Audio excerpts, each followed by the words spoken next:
Good afternoon. Welcome to Smithsonian Gardens' weekly webinar series, Let's Talk Gardens. My name is Cindy Brown, and today I'm not just the moderator, I'm going to be your presenter. And we're going to talk about vegetables, specifically how you can have as many edibles in your garden all throughout the seasons. So we'll talk about fall, but we're also going to talk about how you make decisions for the rest of the year too. But before we go into the discussion and the PowerPoint slides, let's do a bit of housekeeping. So, as you well know, we are accepting questions in the chat box. I won't stop the presentation to answer the questions while we're going, but at the end, when we finish the presentation, then Sarah Hadid is going to help me out today, and she's going to come on and ask the questions. And we are also not going to be answering raised hands, so please don't raise your hand. We won't answer it in the middle of the presentation. Just please put your chat or your questions in the chat box. For the best showing of this on your screen, please make sure all your other browser windows are closed and just have this one open. And then that way you'll have optimal viewing conditions. And today we're also going to have some polls because I want to know information about you. I know who I am, but I want to know who you are and what information you want to know during this presentation too. So let me introduce myself. My name is Cindy Brown. I'm the Education and Collections Manager at Smithsonian Gardens. But most of my gardening life after I received actually even before I received my horticulture degree, was talking about vegetables. So I have grown vegetables for a very long time, many, many years, but I've never been a farmer. And I've never had to rely on what I grow to be able to feed myself or to sell to be able to earn a living. I earn a living as a horticulturist and as a kitchen gardener, not as a farmer with a degree in agriculture. So today I'm going to be speaking to you as a fellow kitchen gardener. I have grown so many edibles, most of the edibles that you can grow in the Mid-Atlantic area, some with great success, others not successful at all. So today I'll tell you a little bit about both, but of course I'm going to highlight my successes more than my failures so that I can help you out. I also want you to know that I'm taking an approach to this that we're not going to go down a list from asparagus to Zizyphus of the different vegetables or edibles that you can grow, but we are going to kind of analyze the process and to get you to think about how you plan your garden, how you really handle it so that you understand the thought process behind putting an edible garden together, a four-season edible garden. So we're going to talk about grow what you like. There is nothing more annoying than spending weeks, months even, growing some different edibles and then realize it's not what you want to eat after all, or it's not what your family is going to eat. If you're going to experiment a little bit, start small and grow big. Also, pick the right variety. That means you want to grow certain varieties in the spring, certain varieties in the summer, and certain varieties in the fall and maybe even into the winter if you have the right conditions. It doesn't mean that grow only tomatoes in the spring and that type thing. But we're going to look at it because what I found that it's really good to go down through some of these different types of vegetables so that you can see what I'm thinking about to pick the varieties that do well. And again, I'm in zone 7A, 7B. So that's what I've been working with for the past 20, 25 years. So I'm picking the varieties and I'll show you those varieties, but I'll also give you hints on how you can find other varieties that work in your area. Expand your repertoire, try a couple new things, but like I said, start small, but think about growing some perennial edibles so that you're not having to work as hard with putting vegetables in the ground. Choose the best site. Of all the things that you can do, this is probably your key to your success with growing edibles. Provide protection. What I like to say is, if it has the word edible in it, you know not just you are going to eat it. everything else, two-legged, four-legged, six-legged, is going to enjoy that crop, that edible that you're growing. So provide protection. And then we'll talk a little about dodging the pests. Now this is key because I'm not a farmer. I do not use sprays on my garden for the most part. What I'm going to try to convince you to do is by picking the right variety, picking the right site, providing protection, you're going to be able to minimize some of the critters that come in and visit your garden. Some of them you're not going to be able to stop, or you're going to have to take great lengths to, but other ones you're not. So let's start out. You heard who I am. Let's see who you are. So I want you to describe your gardening experience. Are you an enthusiastic beginner? Are you ready to expand your seasons to fall? That's great. Are you a savvy dabbler? Maybe I do have some farmers here. Maybe I have someone with a greenhouse that's really looking to see how they can expand their use of their greenhouse. Oh, this is great. We're up to 27%. We have a lot of enthusiastic beginners. That's my favorite gardener to talk to because I want you to have successes at the beginning so that you'll feel comfortable of moving on.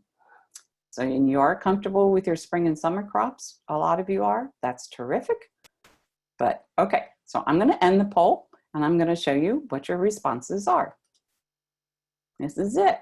We have a lot of people that are ready to expand their seasons into fall, and that's great because fall has so many benefits going for it.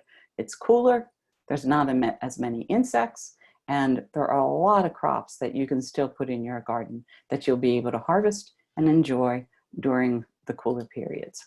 So this is a slide, grow what you like. My family, I love eggplant. I could eat eggplant probably every other night, but they don't. So am I going to take the space in my garden to be able to grow eggplant? Probably not. If you grow what you like, you're going to be enthusiastic and move forward. Like I said, try some new things. Make your garden beautiful. I don't know about you, but I feel chaotic and upset if my house is a mess. I feel the same way when my garden is a mess. I want my garden to be beautiful. I want to encourage other people to come in and visit and say, oh my, what are you growing? What are you doing in here? I want to encourage them. Not only that, I have a homeowners association that would frown upon a very messy, ugly garden. So I keep my garden. This is not my garden. This picture was actually sent to me by Brenda Scarpel, a friend, and this is out at the Minnesota Landscape Arboretum. But make your garden as beautiful as possible. Think about how you're putting things into the ground too. If you have a home garden, I'm sure you don't have acres. I'm sure you have, like I do, every little inch counts. So think about what's called succession gardening. So it's having some plants already in the ground, but then some in the wing so that you can fill the empty spots as you harvest the vegetables or the edibles that you're growing. And in this case, the cabbages are there and they're going to get really big. The onions are there also, but they're going to be able to be harvested before the cabbages. So I'll be able to pull up the onions so that I'll be able to let the cabbages grow a little bit bigger. As the cabbages grow, I don't make sauerkraut, so I don't need a huge head of cabbage for myself to be able to eat. So I'm going to pull some of the cabbages out when they're smaller. Maybe towards the end of the growing season, some of them are going to be big enough that I can harvest them for sauerkraut. But that's succession planning. So I'm thinking about what's there, what's going to fill in. Maybe when I harvest all my cabbages, I'm going to be ready to put in something like bok choy. So I'll put in an Asian cabbage. To do succession gardening, it's very important to have good soil. So have soil that can, the roots can go down, the soil is looser, mine is filled with compost, so it helps out with the soil amendments. And then I also make sure that I fertilize the garden when I'm doing succession planting, because those vegetables are absorbing the nutrients in the garden, and it's always good to have extra nutrients there or nutrients available as they're growing. So succession planting is fun. Have plants in the reserve. Think about who's growing what, when you can harvest them, and is there going to be room for more of the crops to, or more of the edibles to fill in, and then fertilize and have good soil. When you think about what you're going to put in the garden, a trick that I've learned is, I said, have some plants on the side so that you'll be able to plop them in when you're ready. And don't just think of the traditional plants that you're growing from seed and putting in. Think outside the box. These turnips didn't know that they weren't supposed to be started indoors under lights and then planted in the ground. Most books will say, start these by seed in situ. So put the seeds in the ground. But these turnips did beautifully, as long as I knew that this time when I had to take them out from underneath the lights before their roots got too big and put them in the ground. So I had a crop of turnips before anybody else had a crop of turnips that year. Delicious. It made it a lot easier to dodge some of the pests that come in later on. I got a jump start because I started them underneath my lights. So that's a clue too. When you're getting ready to expand your repertoire, think about having a set of grow lights, and they make it very easy now. There are LED grow lights of all different types that you can set up just with a simple bookcase or a simple set of shelves, and start some of these plants inside so that you're ready to plop them in as you go along. There are going to be some challenges that go along that I think I would really love to grow really big, beautiful artichokes. This is down at Monticello, and they take a jump start on their artichokes because they do have a greenhouse that they're able to start off with. I was never able to grow artichokes that looked like this. So I thought, well, what else is out there that grows like an artichoke, tastes very similar to an artichoke, but it's going to grow easier for me. So I found cardoons. A cardoon is a cousin of an artichoke, and it does produce a flower, but it's not the delicious bud like the artichoke is that you can actually grow it and then eat it.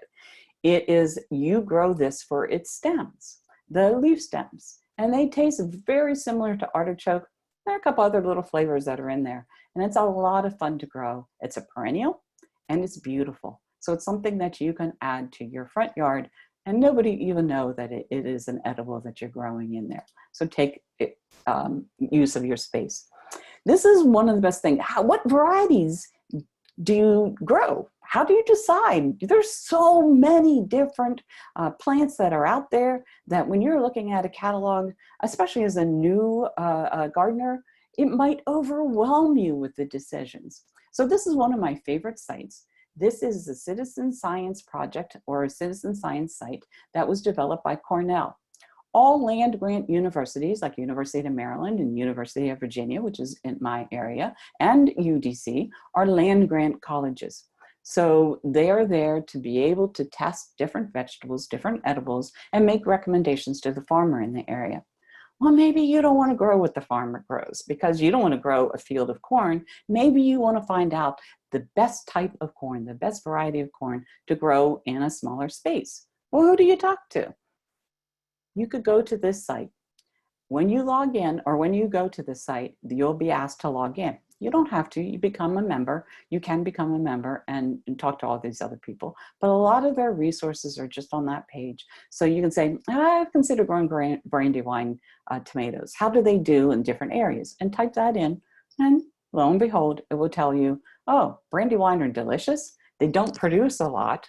They take a long time to grow on the vines, and maybe that's not what you want. So maybe it's some other type of tomato variety that you can find on the site that you'd really enjoy.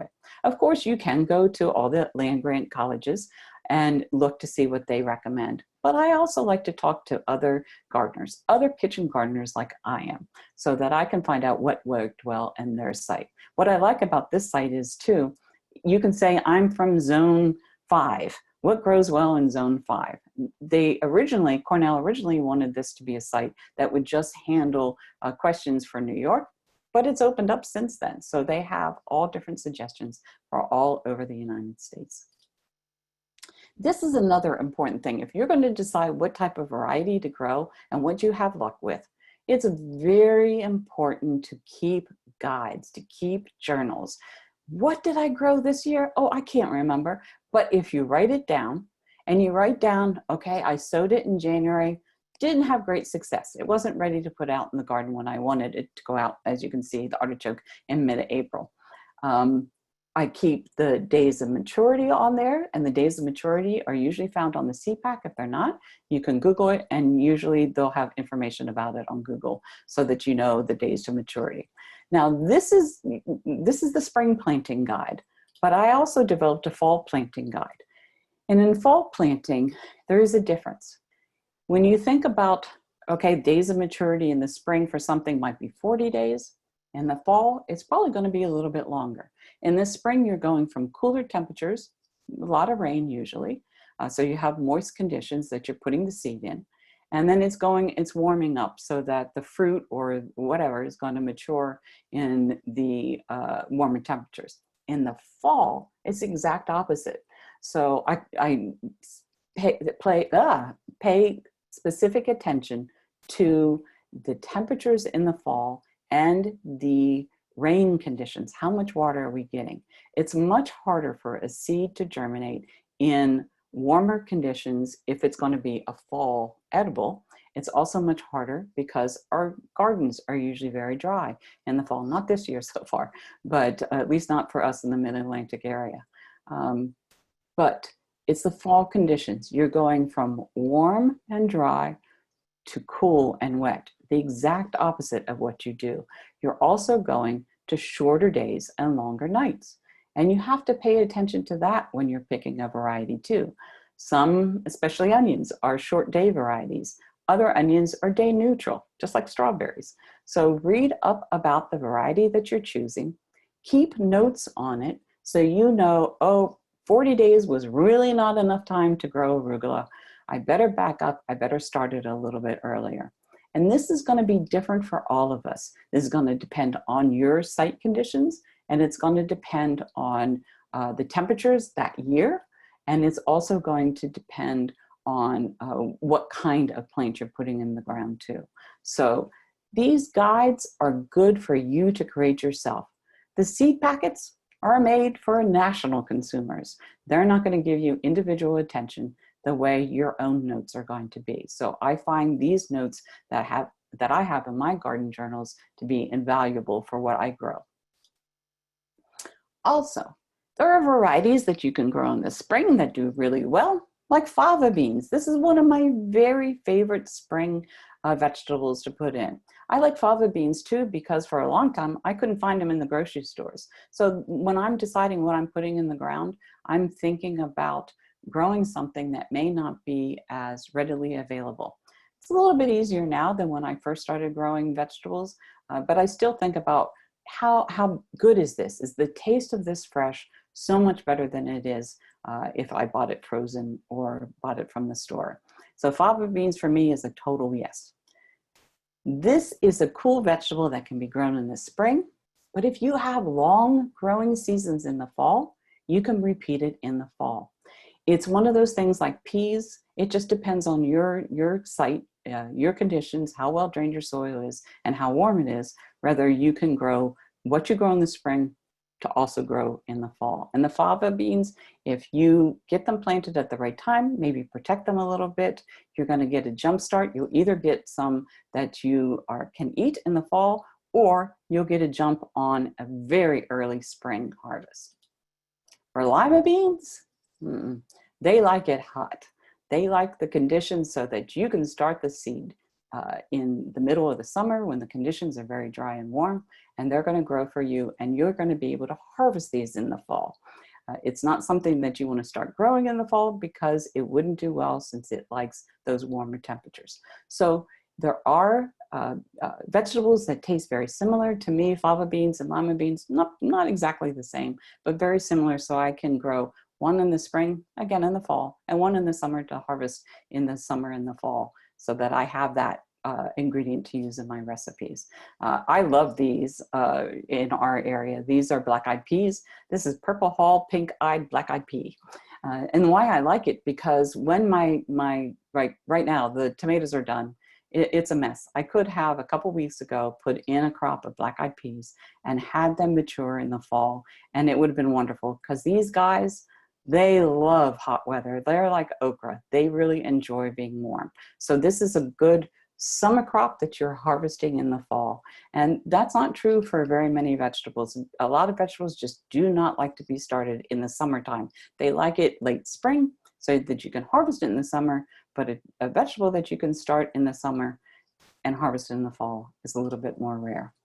Now, let's look at a series of greens so that I can make my point of how you're looking at the season and what's the variety that's best for that season that you can move on and grow so that you have something in your garden all the time. So I'm not going to talk about all vegetables again, but I'm going to look at the greens and to see what greens you can grow starting now, harvest in the fall, or harvest next year.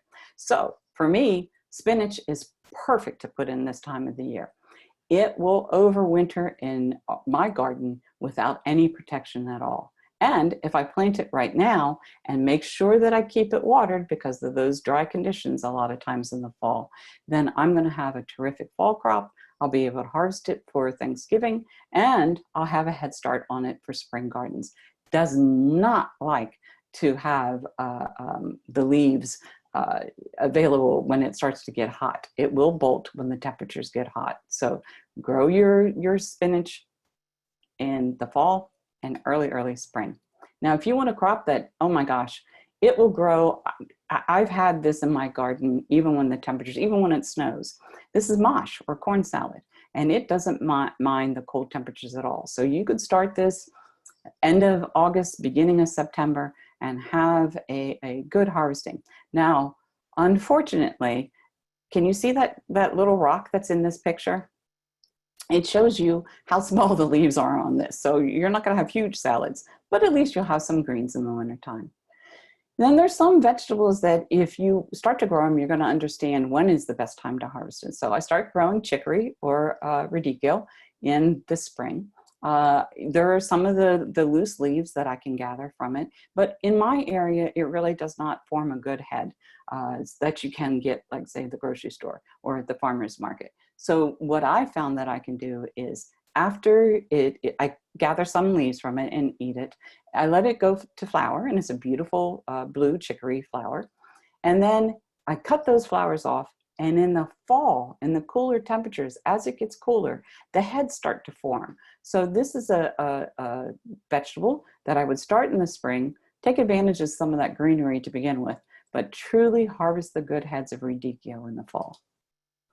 Other things like lettuce, for the most part, lettuce really likes the spring temperatures. But if you pay attention to the variety that you're growing, you're going to be able to stretch that harvest so that you'll have a true lettuce and tomato sandwich, so that you have lettuce to harvest at the same time you have the tomatoes. This is Pablo Batavian, and this is one of the heading lettuces that I found that actually will tolerate temperatures in the 80s and even towards the high 80s. You can extend the growth of this by growing it in underneath, I'm going to be silly, but underneath an umbrella. What I usually do is grow it underneath a structure, some type of an A-frame that maybe I'm growing peas on, and then have this lettuce underneath so that shade will cool it a little bit longer. So I'm taking advantage of microclimates to extend my season. If you want something that grows in the heat of the summer, unbelievable green that will grow all the way into fall is Malabar spinach. And Malabar spinach is a delicious, very succulent leaf, and it doesn't mind the hot temperatures of late summer and go into early fall. It's a beautiful vine. So try growing Malabar spinach. Now, collard greens is another one that you plant in the summertime. Let it grow into the fall because it's going to mature nicely in the fall. It's going to appreciate those fall temperatures, and it's going to have that cold snap. It's going to make it a little bit tastier. I actually like collard greens better than I like kale, and I'm hoping they take off more than kale does at some point in our lives. But collard greens are one you should have started the seed at the beginning of August, but try it. Maybe your fall is a little bit longer than mine is, and it wouldn't be too late to start it in the next couple of weeks. Or maybe your leaves just won't be as big. Fall, though, when we're jumping into fall, the very best green that you can grow, or greens, classification of greens that you can grow, are the Asian greens, bok choy, tatsoi, pak chow, all these different greens, they don't mind germinating in warm soil, even if it's a little bit on the dry side, and then grow and mature in these cooler temperatures. When you grow one of the Asian vegetables, you have to pay attention again to the variety. So something like the Asian greens, the mustards, this is Osaka purple, it will grow even when the temperatures get hotter. So this is one I know I can plant in the spring, and even though it gets warmer, it's going to produce nice leaves for me in the summertime. I could do the same thing by starting it in late summer and then harvesting it in the fall. So this is an all-purpose type green that you can grow. And so that's the varieties that you're looking at. Also, you might pick a variety that doesn't form a head. Some of the Asian cabbages form nice heads like Mishahili, Wongbok and stuff like that. But something like this, the tatsoi, is very good to grow starting the seeds now because it doesn't form a head. So it takes less time to mature, a very good green to start now for your fall consumption. So look at the Asian greens. What happens if you plant them in the spring and it goes from cool conditions to warm conditions for a lot of the Asian greens? They bolt like this. And bolt just means it got tricked to thinking it's already gone through a full season. And so it's going to produce its flower and its seed because it thinks it's at the end of the growing season. These are edible. You can eat the flowers too. But I'd much rather plant my Asian vegetables in the fall than I would in the spring. Here's one that you can think, oh, you know, maybe my garden's little. I'm going to grow something that I can enjoy all grow, I would say all summer and fall. So sweet potatoes. Sweet potatoes has a delicious leaf. The stems and the leaves are delicious when you stir fry them. So you can eat that in the summertime. Why not? Deer are going to eat them. But you can also then harvest the tubers in the fall so that you have that and then you can store them over the winter and you can enjoy your sweet potatoes even on Thanksgiving dinner or whatever. So this is a vegetable that I would make room for because I'm going to be able to get 2 seasons out of it. I'm going to get the summer season with the leaves and the greens, and then the fall season with the tubers. The same with this. This is Celery Yak. So that I am going to grow this for the leaves in the summertime. You actually plant this in the spring. It's a very long maturity rate, long time to take it to harvest. But while it's in the garden, I can harvest the leaves and I can flavor my soups, I can flavor my salads with the greens. But then in the fall, I'm gonna harvest the root and I'm gonna eat celery yak in a celery yak and wild rice chowder. Some of the greens, these are the vegetables I really like to have in my garden, and they really extend my growing season because it will grow spring, summer, and fall. Swiss chard. Swiss chard is just a beet that's been cultivated and hybridized to be able to have more productive leaves than roots. So you could do the same thing with beets. You could grow them so that you're eating the leaves in the spring and the summertime, and then you're harvesting the roots about now to be able to enjoy however you eat beets. So I like vegetables like Swiss chard or like beets that have a very long growing period. Think about adding some perennials. So this is where I'm going to talk to you about expanding your repertoire. So leeks do very well. They're a perennial like daffodils, and you can treat them almost like daffodils. So you're planting the seeds in the spring. It'll take a long time to be able to harvest the leeks, or you can plant the seeds in the fall and they'll get a head start on it for spring.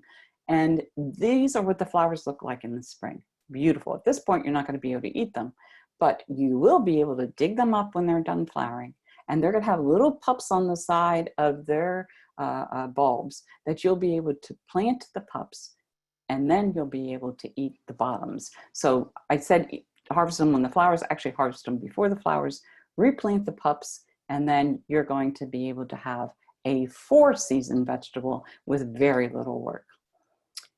Also think about the conditions that you're growing in. Is this a type of, or this is a variety that does well for me or not? Now these are champagne grapes. They did very well for me because I found a microclimate so that they had root, lots of moisture to be able to keep the roots growing. but it also was in a little bit of shade because of the shed. And so I didn't have the problems with this grape like I would have if it was out in full sun. If you want a grape that does well in full sun, go for our native. Go for the muscadine and the scuppernong. In our area, this is a terrific grape to grow. It likes the hot weather. It's beautiful. It doesn't have the disease problems like the champagne grape or the vinifera grape does. And so I was able to grow these without any spraying, without any special conditions at all. So pick the variety that works for your season, for your site, and you're going to have much better luck with it. I love it just because I could use the leaves in cooking, but I can also then have the grapes. Never made wine, but I have made plenty of jams in my life. Here's one that will really help you think outside the box when you're expanding your growing conditions and having a fruit for the fall that's not just apples. This is kiwi. This is the hardy kiwi. And you do need a male and a female kiwi in order to produce fruit. And it is a very rambunctious vine.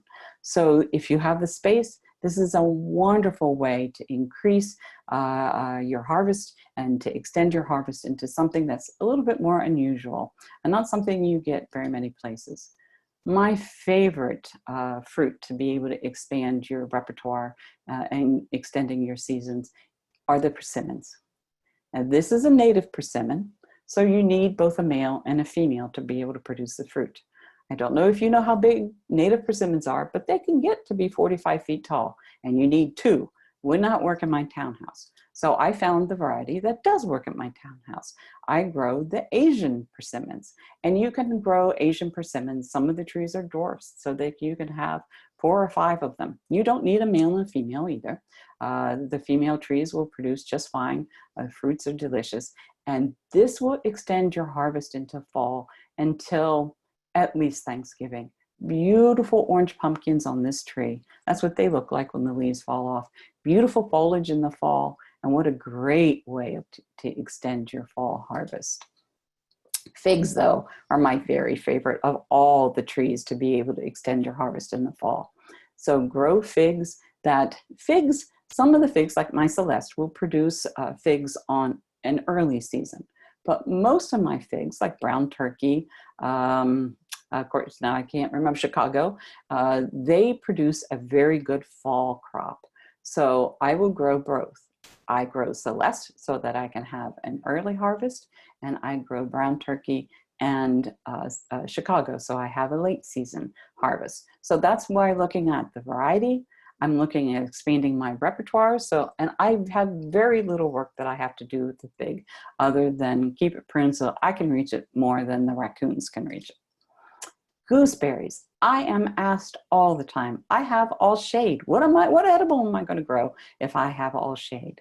Well, think about growing gooseberries. It doesn't want to grow in total shade, but if you have an area that's maybe 5 hours of sun, 6 hours of sun, this is the shrub that you can put in. Grow it in the shade of your shed. Grow it in the shade of your side of your house. This is one that produces terrific fruit. Very unusual to find in most markets. You can find it in farmers markets, of course, but it is a fruit that grows in the shade, and it's something that you're going to make the best gooseberry pie ever out of. And you might have heard me refer to this at the beginning. I said we're not going to talk about asparagus to Zizyphus, but actually we are going to talk about Zizyphus. Zizyphus is also called Chinese date. It's a beautiful little ornamental tree that will extend your fall garden. And this, when the fruit are green, they taste kind of like a green apple. But if you allow the fruit to mature, it is going to taste like a date. And it's very delicious, very good to be able to dry and keep going then, having your larder all winter long. And garlic, oh, I hope you're all planting garlic. It's one of the easiest things to grow.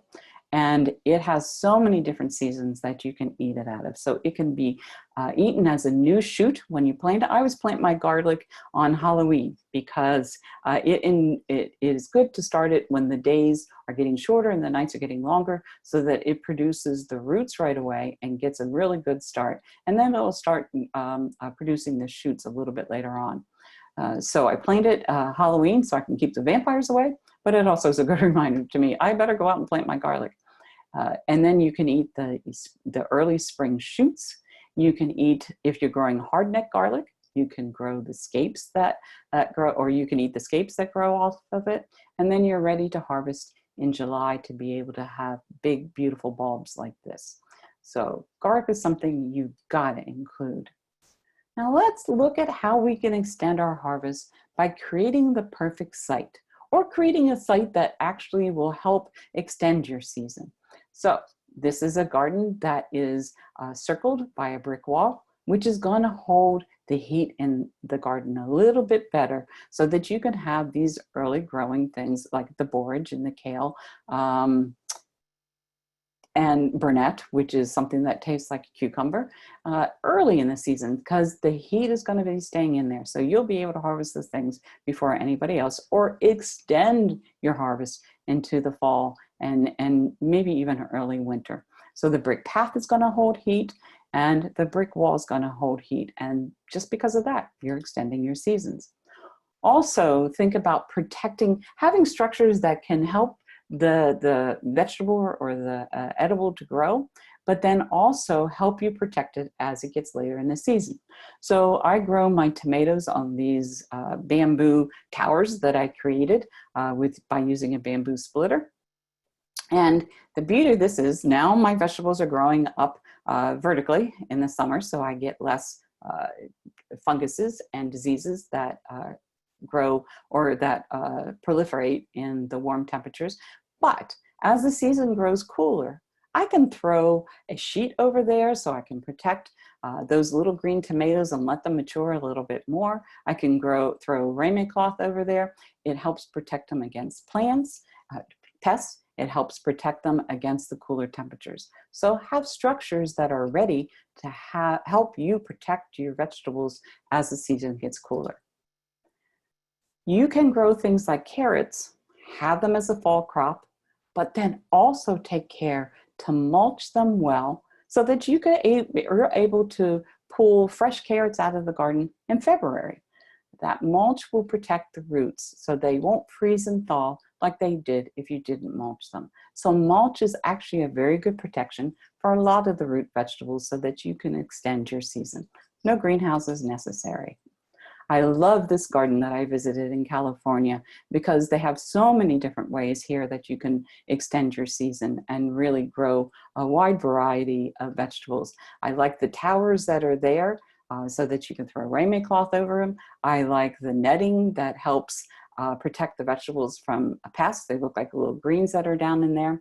That concrete wall is keeping the heat in, so that's going to also allow the lettuces and the greens to grow a little bit earlier or a little bit later. And then they also protect whatever the seedling is underneath the net from marauders. Those pests that come in, the squirrels, the rabbits, I don't know if it would stop deer so much. They're pretty tricky, but it will help extend your growing season by starting a little bit earlier and then protecting them while they are growing. The mulch itself too is going to be another of those things that's going to help your vegetables extend the season. When we're talking about pests, the best way to protect them, all those little four-legged creatures, is really by fencing them out early.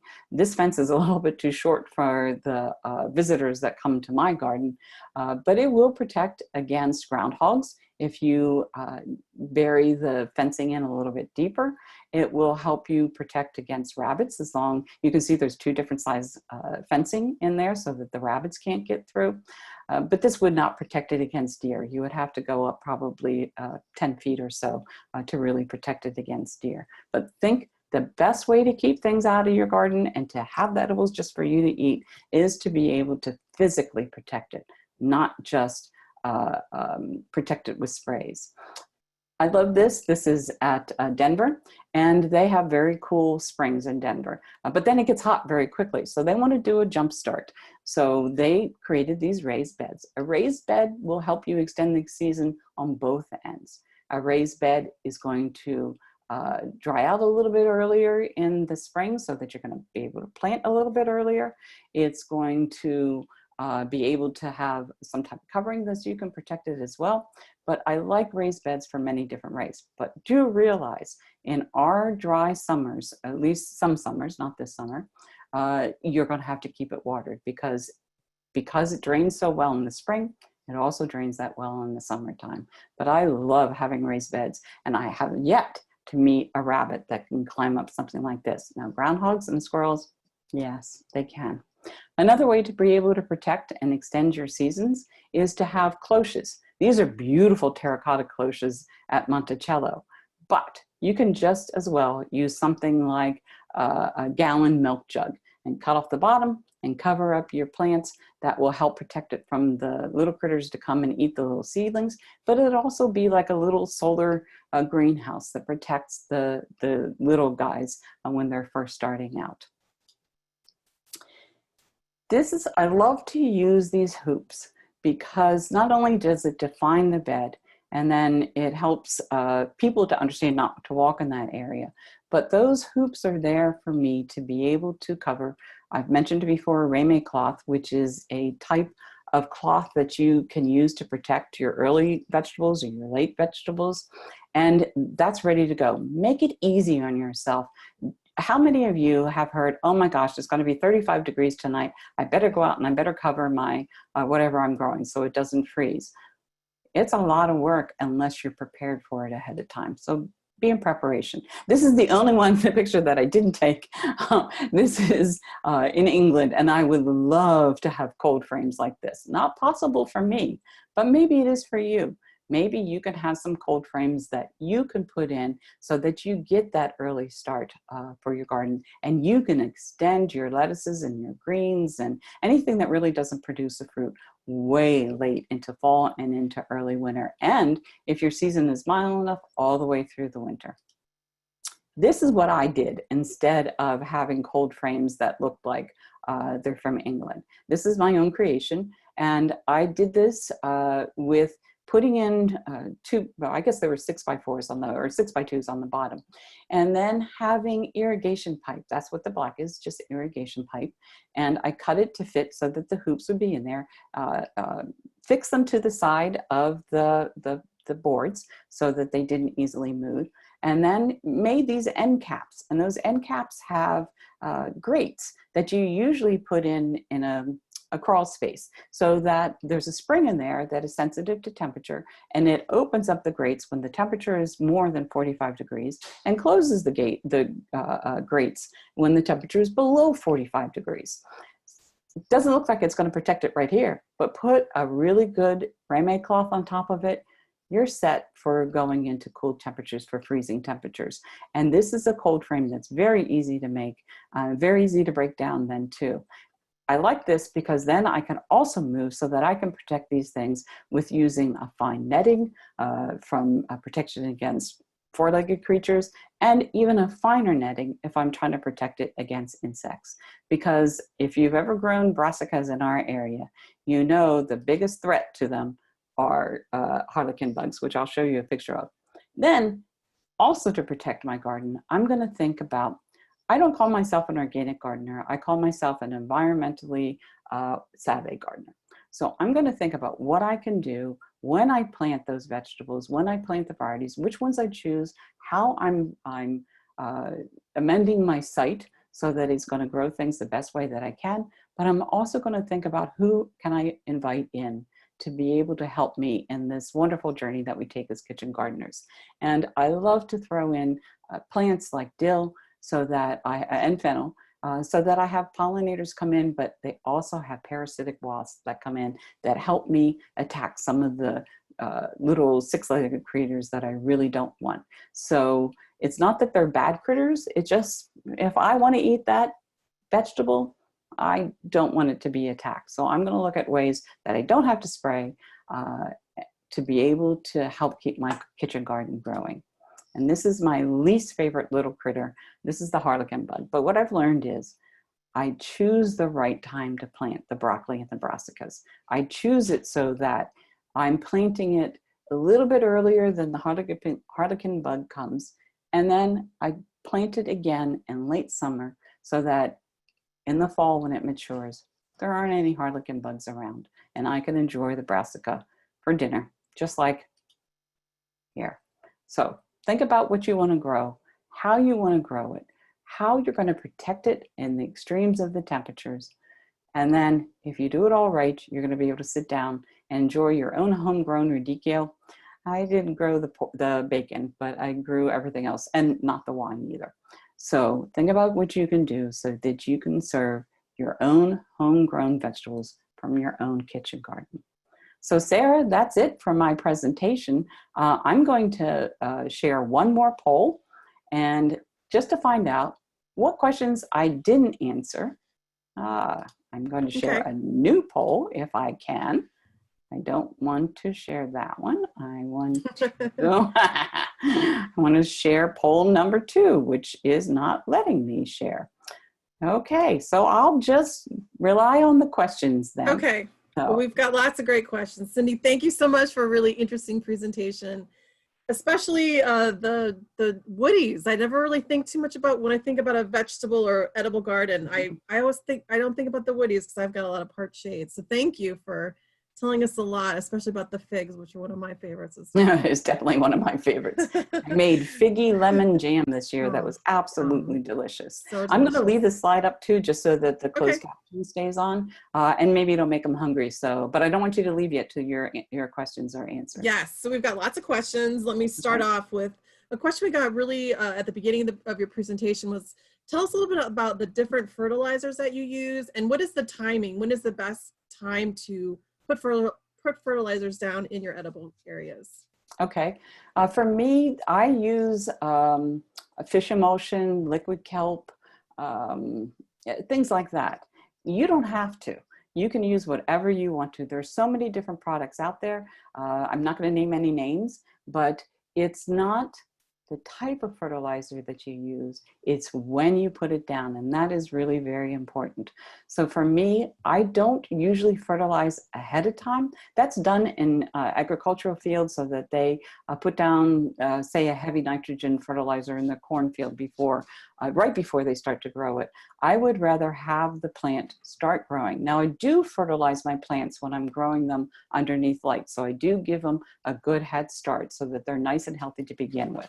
So I fertilize quarter strength usually for my seedlings from the time they start to get the first true leaves. And then after I stick them in the garden, I really wait till they get kind of settled in, and then I give them some liquid fertilizers, say fish emulsion, at that point when they're settled in, so maybe 2 weeks after I plant them, and then I try to follow up. In the ground, I don't fertilize as often as I do in containers. If it's in a container, then it's not, the roots are not able to access any extra nutrients. If it's in the ground, I have pretty good soil. So there are a lot of nutrients in there from the compost that I use and from fertilizing. But in the ground, I would fertilize probably 3 times, maybe 4 times the very most at the season, because depending on, especially if you're growing things that you want the fruit, you don't want a lot of green growth. So you want to watch how many times you're fertilizing it with nitrogen. If you're growing leaves, like lettuce or mustard greens, then you could fertilize it a little bit more. So okay, well that's helpful. We have a couple of suggestions. Maybe you could close your presentation so they can see both of us at the same time. Oh, sure. All right. To facilitate our conversation. Okay.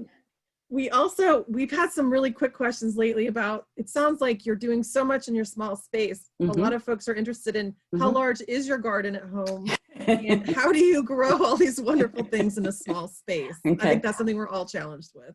I do live in a townhouse, so I'm constrained to a townhouse, but I'm very lucky that I live in an end unit in a townhouse. So I have taken over some of the edges of my yard a little bit. Those figs are definitely on the edges of my garden. But I do look, this year I probably put in 20 different tomato plants. So I'm growing things a little bit closer together than you would in a field, that you would in a farm. And I'm just making sure, that's again where the fertilizer comes in handy. If I'm growing things closer together, I'm going to make sure that I fertilize a little bit more because they're in competition with everything else. So I look wisely. I have blackberries. I didn't even show you pictures of blackberries in it. I don't have a Zizyphus in my own yard, but I have grown Zizyphus or jujube in other gardens that I've taken care of. So I just look, is there a plant that can serve the purpose that I want it to do as an ornamental, but then also produce something that's edible. And I do have a lot of containers out front where I get lots of good sun, and they're all mingled with my ornamental. So I give them a little bit better start because they're up and away from some of the ornamental. Ornamental for me, sage is a big ornamental for me, but of course I eat that too. So I'm just always playing. What levels can I grow things? I'm not going to grow a tree just because it's pretty. I want that tree to be pretty and edible. And where can I extend my edges a little bit more? Right. Well, that's great. We do have a couple questions about, can you talk a little bit more about the fall? Because the presentation was advertised as a fall talk. So can you give us a little bit more information about what else that you haven't already talked about that we need to think about when we think about going into the fall and what we would do in our edible spaces? Okay, be ready for it. Have those protections up, like I said, the hoops, so that you can put rame cloth over whatever you're growing. Take care that you know that you're going from hot and dry, so those seeds may not germinate. Add a couple more, maybe even 2 weeks, up to 2 weeks more for a maturation date. So if it tells you it's going to be ready to harvest in 4 weeks, count on it really start, because you count backwards. So if it's going to be harvested in 6 weeks, okay, I got to count backwards to make sure that I have enough time to plant that seed or plant that plant to be able to put in the ground. And really, whatever you can grow in the spring, you can grow in the fall as well. And like I said, I really like to grow the Asian greens more than the greens, more European style greens in the fall, because they really like going from warm to cool. If you're trying to grow fruits or things that grow or produce fruits, you're going to have to start that earlier. So those figs, those persimmons and stuff, they were planted much earlier.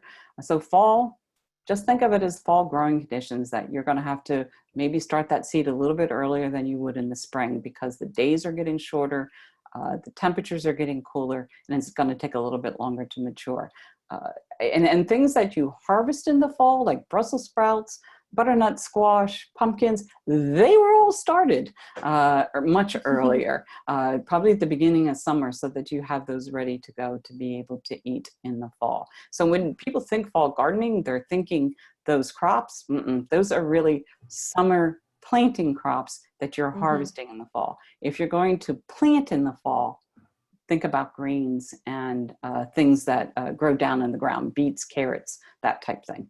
Right. We do have an interesting question about someone's sweet potatoes. They're wondering why the sweet potato isn't nice and elongated like the ones you show, but theirs are all twisted and gnarly. Do we know what causes that, or can you explain a little bit more about that? I was very careful which pictures I took of the sweet potatoes. I had a lot of gnarly looking. So you took the best ones. Okay. The soil that I grew them in was very well drained, and it really was looser. I don't rototill. I don't like to do that. I just like to add compost at the garden, maybe in the fall if the bed is ready to put it in, or in the spring before I grow anything, or even in the middle of the winter, put it down, because that really is a good soil amendment that will help loosen the soil, that you're going to be able to get those straighter carrots and maybe the straighter sweet potatoes. But I've grown some pretty gnarly looking sweet potatoes too. Yeah, there's another question I think is really interesting about the self-made system you did with the vents on the covered beds. They want to know where they can find out more information. Did you come up with that idea on your own? Just give us a little bit more detail. I had the most wonderful volunteer at a previous garden that I worked in, that he was an engineer. And so we could sit down and sketch things out. Yeah, it does help. We could sit down and sketch things out, because I wanted materials that anybody could come up with. The hardest thing to find, believe it or not, was the irrigation tubing, because I'm not used to calling places that provide these. And there was a big roll of irrigation tubing. Plumbing supplies. Yeah, plumbing supplies. So that's what I did. I had to research to find the plumbing supplies. Everything else was available at big box stores. So the idea, we wanted something that was in place that we could show an alternative to cold frames that wouldn't be as hard to get a hold of, because I was not going to use windows as cold frames. Most of them are glass windows, they're going to break. That wasn't an option for me.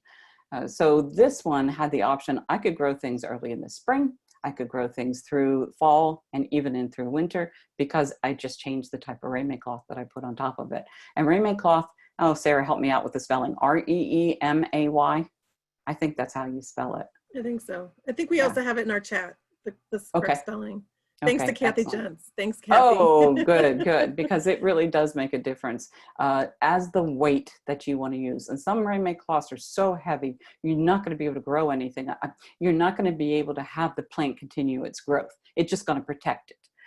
And other rainmay cloth is light enough that it'll protect it against pests, and water will be able to get through, sunlight will be able to get through, and the plant will actually be able to grow in it. Okay, well, we have about 5 more minutes. There's another question that we haven't really talked about is, for those who don't have outdoor spaces, but you're working, with decks or, small windows, like what are some of the container plants that you could do for the fall? It depends on the size that you have, but you can grow anything in a container that you can grow in the ground except corn, because you need such a big block of corn. So if you had a big enough container, that would be okay. But I haven't tried that in a container. But I've grown tomatoes on my decks that have been beautiful. Realize though, when you grow things in containers, you are going to have to fertilize them more often. You're also going to have to water. The reason I don't grow tomatoes in a container on my deck anymore is because I have to water sometimes twice a day. Those roots fill up that pot so well. So if you're going to grow just in a window box, my favorite window box vegetables are things like lettuces, greens, that type thing. You can grow peas in it as long as you have an upright structure that the peas can grow up through it. Garlic is terrific because then you have that. That's good. Herbs. You can grow in window boxes. I have never been successful with growing things in a window box inside for edibles. Those edibles really do require a lot of sun. And I'm talking herbs and everything. Underneath my grow lights, yes, I can grow herbs inside. But just in a window box, no, not really. You might have a little bit of success, but I want a lot of herbs if I'm going to grow herbs, and grow lights are much better. Right. Okay, we have another question about leeks. This attendee has leek pups. They would like to know what to do with them, and also the leek seeds that they've harvested from the plants. What should they do? Okay, the leek seeds, that's another one that you can start out in a window box, because the leek seeds is going to take a full growing season to be able to be ready. So if you planted those leek seeds in a window box right now, then in the spring you could take those little baby guys and put them out in the garden if you want to. If the window box had enough depth, you could continue to grow them in there. They'll grow in there, but the white part is not going to be able to get that deep in a window box. So the leek pups are good to separate in the spring before they flower, so that you can, or even after they flower, so that you can line them up in a little row if you want to.